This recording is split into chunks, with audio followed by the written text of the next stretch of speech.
think the Labour Party have got it wrong, to be honest, Nick. The leadership of the Labour Party have spent quite a lot of time attacking the left of the Labour Party, an internal dispute that needs to end, instead of looking outwards to those working class communities that we so deeply need to represent, because we've just come through a crisis and people are desperate for that representation.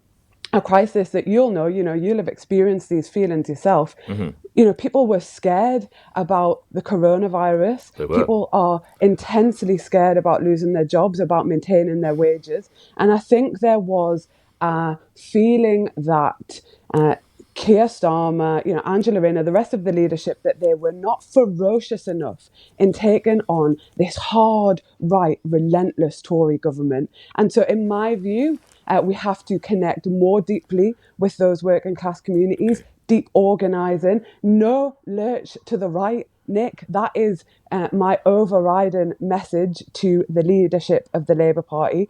If we look at the results in Hartlepool under Jeremy Corbyn, we were successful in maintaining those seats under him. Hold on, Laura. Hold on. You I'll just finish my sentence. No, I'm not letting you. I promise. No, but Mr. Corbyn led you to a disastrous defeat in the last general election. Sir Keir has led you to a hideous defeat. You've got to change something, surely. If this was a rugby team, you wouldn't put the same squad out every day.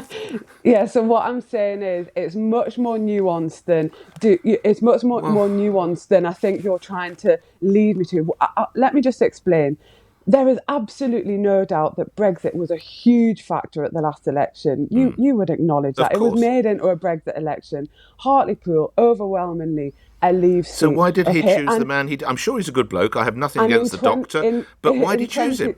In 2017, there was a commitment to respect the referendum result, and this is crucial, this is a crucial and a vision for how things can change. Do you think the Tories got a vision for how things can change? No. Keir Starmer, Angela Rayner, the rest of the Labour Party need to return to that magnificent manifesto of 2017-2019 without the shroud of Brexit hanging over us. Let me lastly, I want you to comment. I spoke with Phil Wilson. You'll know who he is. I remind everybody, of course, he's a former Labour MP, one of your colleagues. He held the Sedgefield seat enjoyed by Tony Blair. This is what he told me in the previous hour, Laura. We've now got to re-establish what our core principles are. And I think that the Corbyn era, that really dented what Labour values with people in seats that are represented, where it wasn't just Jeremy Corbyn, it was the worldview. And we've got to get rid of that. And people are disillusioned about it. With the worldview that wasn't sort of had no affinity with the country, where, there was no belief in country. And my view is, if you don't believe in your country, why do you want to govern it? So your former colleague there would suggest that Mr. Corbyn was the problem, not the solution. Laura? Yeah, he's just wrong, Nick. And, no... Bit of a division within the Labour Party at the moment, isn't there, Laura? Let's be candid with each other.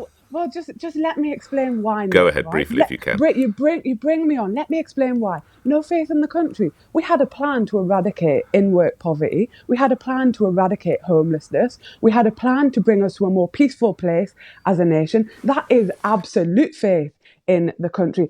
It was shrouded in this deep division over whether we remain or leave in the EU. We no longer have that.